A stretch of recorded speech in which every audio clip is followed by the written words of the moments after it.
Bea Alonzo at Dominic hiwalay na nga ba? Let's find out mga ka-showbiz balita trending.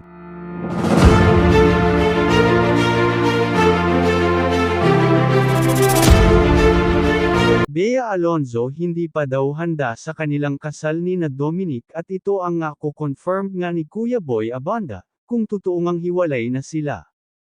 At talagang kumpirmado nga talaga ni Kuya Boy Abonda na talagang hiwalay na talaga sila ni Bea Alonzo at Dominic Roque dahil nalaman ni Bea Alonzo na, at lumabas din ang katotohanan na may kinalolokohan talaga si Dominic Roque, at lumantad na sa publiko ang kanyang kinababaliwang sugar daddy. Napakayaman pala nito mga ka-showbiz nang dahil sa pera ipagpapalit mo talaga ang minamahal mo kahit gaano pa kayo katagal sa isang relasyon.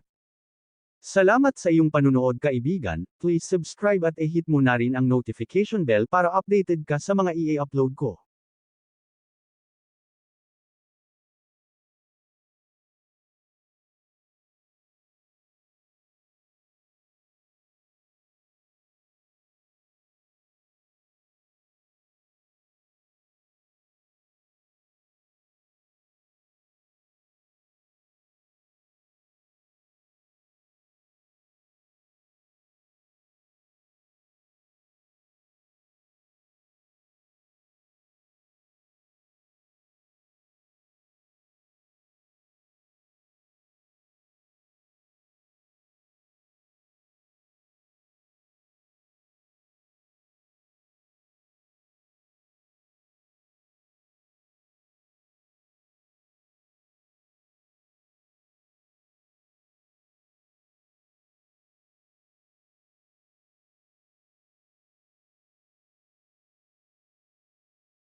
Salamat sa iyong panunood kaibigan, please subscribe at i-hit mo na rin ang notification bell para updated ka sa mga i-upload ko.